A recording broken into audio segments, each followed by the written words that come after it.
Build 1,500 miles of road in 8 months through the Alaskan-Canadian wilderness? You're kidding, right?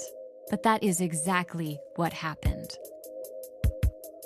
In response to the attack on Pearl Harbor, President Roosevelt authorized the construction of a road to Alaska. The effective defense of Alaska is of paramount importance to the defense of the continent. Alaska is most exposed to an attempt by the enemy to establish a foothold in North America. The following year, after basic training in construction engineering, 11,000 men shipped north. More than a third came from 3 all-black regiments, the 93rd, the 95th, and the 97th Engineers. Black soldiers were rarely sent into combat, but rather were put into labor battalions at lower pay. The Alaska assignment was an unprecedented opportunity for pay and benefits equal to those of white soldiers. And black and white units were to work on the same project. That was practically unheard of. Work commenced in the winter of 1942 in 5 directions at once, paired units working independently. Conditions in the north were always harsh, and this was the coldest winter on record. Lord, it was bitter cold. If you touch anything metal with your bare hands, you couldn't tear your skin loose. Clifton Monk.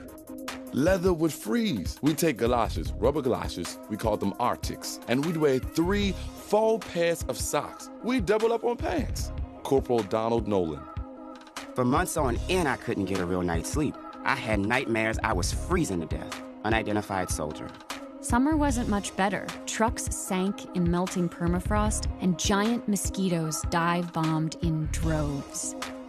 The Black Engineers faced other challenges. General Simon Bolivar Buckner, head of the Alaska Defense, ordered the black soldiers confined to camp so they wouldn't socialize with locals. Even more frustrating, despite the superior training and experience of the 95th Black Engineers, their heavy equipment had been given to a less qualified unit.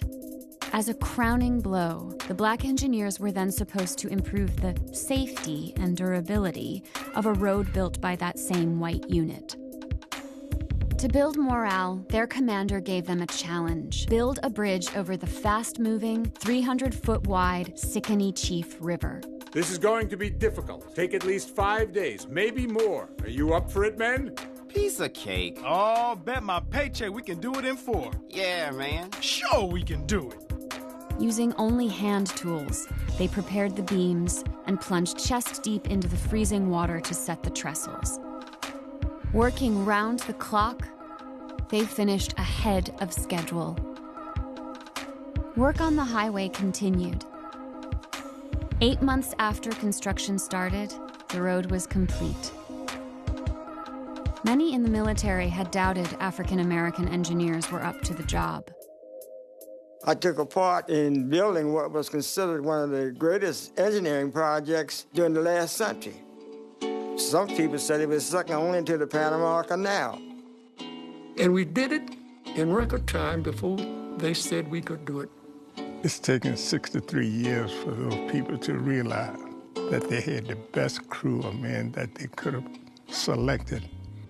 After the highway's completion, many of the Black Engineers were sent to active duty in Europe and the South Pacific, where they again performed superbly, negating the argument that African Americans were unfit for battle.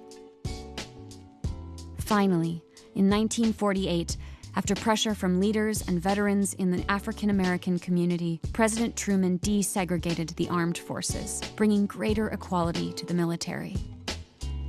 But racial discrimination was still very much alive in the rest of America.